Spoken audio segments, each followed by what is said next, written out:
एक बार एक बूढ़ी माँ को उसके बेटे ने एक वृद्ध आश्रम में ले जाकर छोड़ा। वो बेटा बूढ़ी माँ का इकलौता बेटा था।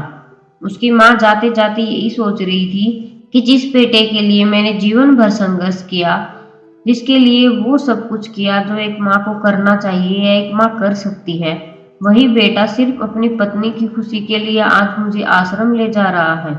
उसे किसी भी तरह की परेशानी ना हो, इसलिए आश्रम में रहने के लिए भी तैयार हो गई। वृद्ध आश्रम में रह रही माँ हमेशा अपने बेटे को याद किया करती थी, लेकिन बेटा केवल साल में एक बार उसको मिलने जाता या फिर फोन पर बात कर लिया करता। कई साल बीत गए। वृद्ध आश्रम से बेटे को एक दिन फोन आया। कहा, बेटा जल्दी से आश्रम आके अपनी माँ से मिल लो, वो बहुत सीरियस है। बेटा जब अपनी बीमार माँ के पास पहुंचा तब वह अपनी आखिरी सांसें गिन रही थी। बेटे ने अपनी माँ से उसकी आखिरी इच्छा पूछते हुए कहा, माँ मैं तुम्हारे लिए क्या कर सकता हूँ बताओ। माँ ने कहा, बेटा इस आश्रम में गर्मी और मच्छर बहुत ज्यादा है, यहाँ पर कुछ पंखे लगवा देना।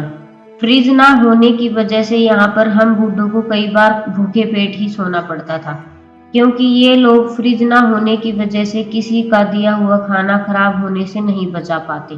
तो इस आश्रम में एक दो फ्रिज भी खरीद कर दे देना। बेटे ने अपनी माँ की सारी बातें सुनी और अपनी माँ से पूछा, आपने इतने साल यहाँ पर निकाल दिए, पर आपने कभी भी यह बातें मुझसे नहीं कही, और जब आपके पास टाइम ही नहीं बचा तब आप ये सब कुछ कह रहे हैं, ऐसा क्यों माँ? माँ ने बेटे को जवाब देते हुए कहा, बेटा मैंने गर्मी, भूख और पीड़ा सहन कर ली। जब तेरे बच्चे तुझे यहाँ पर छोड़ के जाएंगे तब तू यह सब कुछ सहन नहीं कर पाएगा, इसलिए तेरी सुविधा के लिए मैं तुझे यह सब कुछ लगवाने के लिए कह रही हूँ। दोस्तों, आज हर दूसरे घर की यही कहानी हो गई है। जो माता पिता अपनी इच्छाओं को मार के हमें सारी सुख सुविधाएं देते हैं, फिर जिस समय उनको हमारे सहारे की जरूरत होती है हम उन्हें आंख दिखा देते हैं। ये बूढ़ी माँ की आखिरी लाइनें किसी भी बेटा या बेटी की आंखें खोलने के लिए काफी हैं।